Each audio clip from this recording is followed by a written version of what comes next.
Chapter 4. A Mother's Struggle.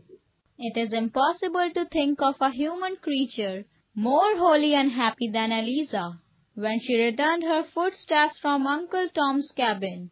Her husband suffering and danger, and the danger of her child all blended in her mind with the risk she was running in leaving the only home she had ever known, and cutting loose from the protection of a friend whom she loved and respected. Then there was a parting from every familiar object, the place where she had grown up, the trees under which she had played, the groves where she had walked many an evening, in happier days by the side of her young husband.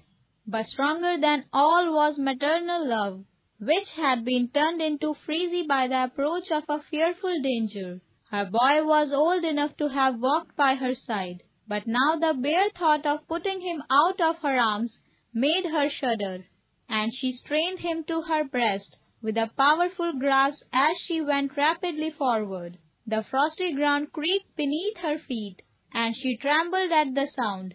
Every quaking leaf and fluttering shadow sent the blood backward to her heart and quickened her footsteps. She wondered within herself at the strength that seemed to have come to her.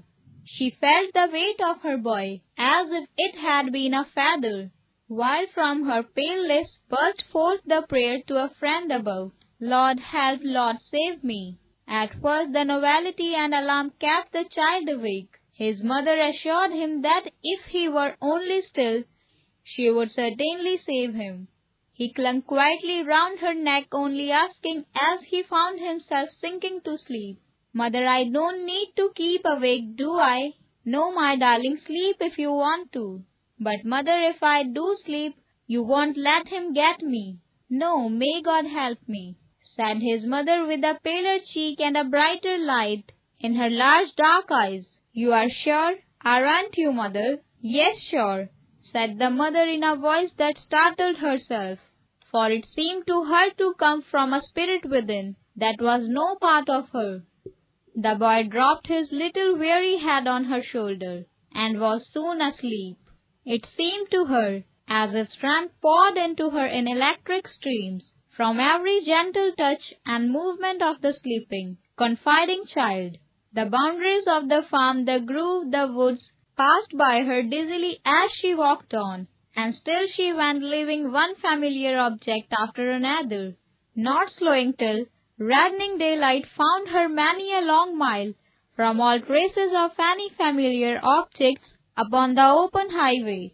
Eliza had often been with her mistress to visit some connections in the little village of T, not far from the Ohio River, and knew the road well. To go there to escape across the Ohio River were the first hurried outlines of her plan of escape. Beyond that, she could only hope in God. When horses and vehicles began to move along the highway, she became aware that her quick pace and distracted air might attract suspicion.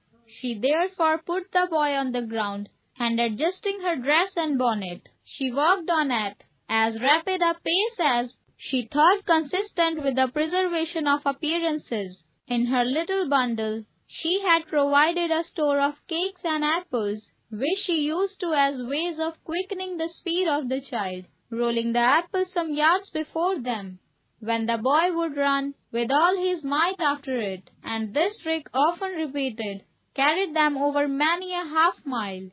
After a while they came to a thick patch of woodland, through which murmured a clear brook.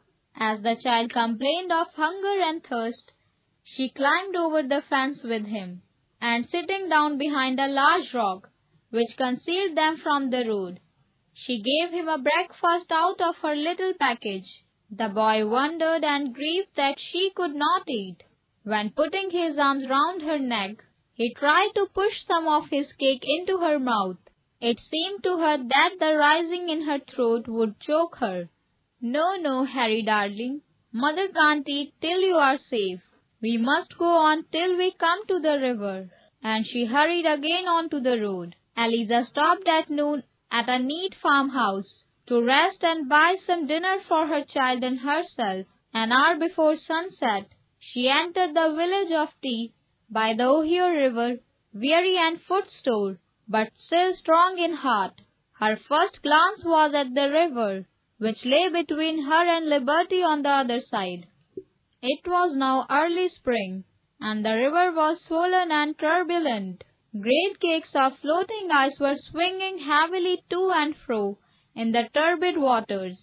Eliza stood for a moment, thinking about this unfavorable aspect of things, which would prevent the unusual ferry boat from running, and then turned into a small public house on the bank to make a few inquiries.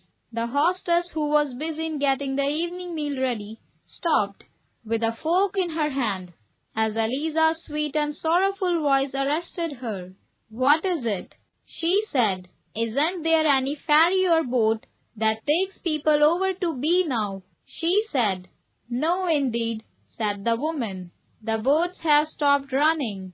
Eliza's look of dismay and disappointment struck the woman, and she said inquiringly, "Anybody sick? You seem very anxious."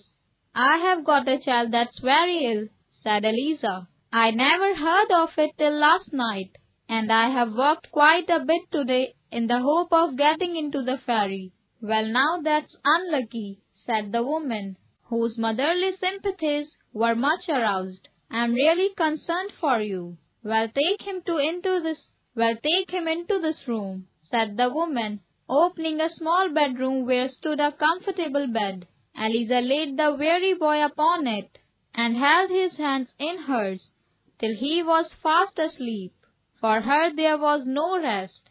As a fire in her bones, the thought of pursuer urged her on, and she gazed with longing eyes on the sullen waters that lay between her and liberty. About 3/4 of an hour after, Eliza had laid her child to sleep in the village public house. The pursuers came riding into the same place. Eliza was standing by the window, looking out in another direction, when Sam's quick eye caught a glimpse of her. Hallie and Andy were 2 yards behind. 1,000 lives seemed to be concentrated in that one moment for Eliza. Her room opened by a side door to the river. She caught her child and sprang down the steps towards it.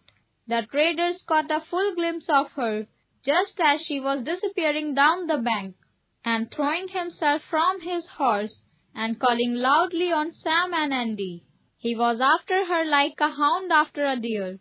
In that dizzy moment, her feet seemed to her to scarcely touch the ground, and a movement brought her to the water's edge.